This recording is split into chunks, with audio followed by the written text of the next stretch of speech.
Kylie Chin with another packing video, this time on how to pack for Europe, how to adventure in style. So today I'm going to talk about a few little secrets that will help you better pack for your trip to Europe. If you've seen my other videos, you can see my array of clothing set out here. A couple tips: make sure that you choose different shirts that can go together in different ways. So that you can look different or use minimal clothing for multiple purposes. So you can see here I have some floral, I have some red, I have some blue, I have some gold that will go well with, as you can see here, this is some of the jeans and pants that I've brought in, which will be, a pair of jeans, some black jeans as well, and then also kind of some fun lounge pants that have some fun color that will go with my basic red and black shirts here. And another tip when you're packing, even if you're backpacking or whatever the style of your trip is, make sure you bring something fancy.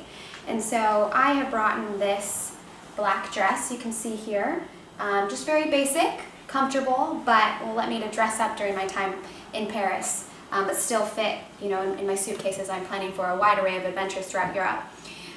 Moving kind of over to this section, you can see that I have some cardigans, what I like to call them, that I can throw over my shirts to stay a little bit warmer. This one is just a basic black one. It's light but long sleeve. Especially in Europe, in the evenings, it tends to get a little bit colder, so you want to make sure that you have something to cover up. This is also like a light jacket. On top of that, a secret. In Europe, it rains a lot, especially during the fall and springtime, which is the best time to travel. So always be prepared and bring a basic rain jacket. This is just a basic one that I bought off Amazon. It's a Helly Hansen, $20 I think. Really nice basic gray color that will go with anything. And it doesn't look like that bright orange poncho that you always see. Also moving on, this trip that I'm planning for will take me everywhere from Iceland to Greece. So it's very important to have a bathing suit to be able to go in the hot springs or to be able to go island hopping and hop in those bright blue waters of Greece. One brand I want to highlight today is Saltwater sandals. These are the sandals I'm choosing to bring, and I love this brand because these shoes never wear out. They look cute and they're comfortable. I can wear these on the beach, through the cities, everywhere. Saltwater sandals, look them up. Moving on, also bring a pair of boots, your basic, socks, underwear. I have a belt in here. This is a little trick that I like to tell people. I put all my clothes, all my socks, everything in bags like this, whether I pack in a suitcase or a backpack, because it keeps everything organized, waterproof, and these bags, you can toss them out and get new ones constantly. So that's kind of what I have for the clothes. I really want to focus in on the toiletries over here, which everybody knows, pretty basic, but how do you kind of limit the number that you bring? And I'm going to give you some secrets here. One thing I always do is I always bring peppermint and lavender oil. Peppermint peppermint wakes you up, lavender calms. It's so nice. It's a good substitute for bringing a bunch of perfumes. They smell really great and they're natural.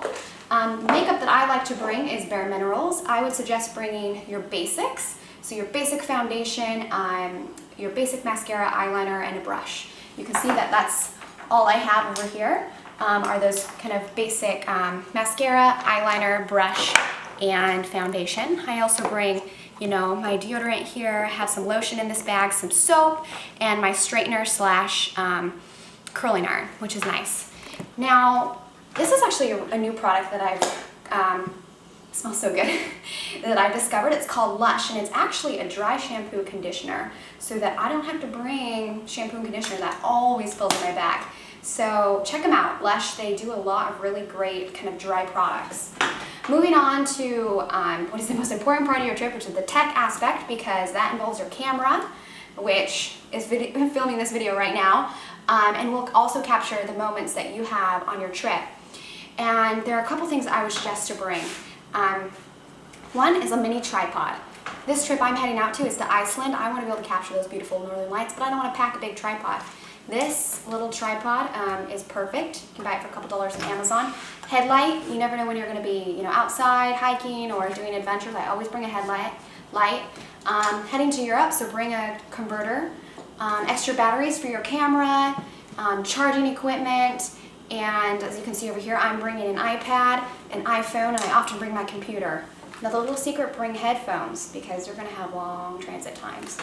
Now to the camera lenses. On my camera right now is a wide angle, a 10-22 lens. I would always recommend bringing that. And the other two, a 35mm or a 50mm prime. These are for your portrait shots, and a zoom lens. Especially, if you're headed to, say, a cruise through the Greek islands, a ferry through the Greek islands, which I'm doing on this trip. You want a zoom lens because things are quite far away. So those are the 3 lenses, these 2 and the wide angle that's on the camera right now, that I recommend bringing. Never forget your passport. I like to put it in this little passport holder with some extra passport photos and camera cards and maybe some cash, bringing some euros and some dollars here, as well as your cards. Always bring a credit card, always bring a debit card. Especially, cash is king when you travel. Debit cards are great to have, be able to pull out money. And make sure you call your cards in advance. Call your banks in advance so that they do not lock your card. That has happened to me before and is not good. And also, bring extra passport photos because oftentimes at the borders, if you're crossing, they will, not so much in Europe, but in other locations, they'll want you to have a passport photo. You won't have one. You'll have to get it at the border. It'll cost you a lot more than you need to pay. So make sure you have that. I think I've covered everything there in tech. Now I'm going to kind of cover what you want to bring with you actually on the airplane. You can see here I have this little flamingo pouch, thanks to a friend.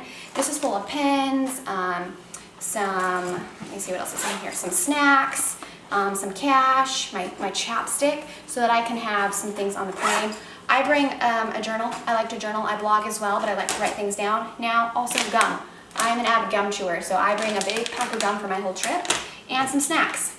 Peanut butter is a great one, and some just basic granola bars, nuts, dried fruit. Those are all great things to have with you, especially as you're moving quick and might not get to stop down for that great meal. A couple other things, what do you pack in? Always bring some type of day pack. I love pink.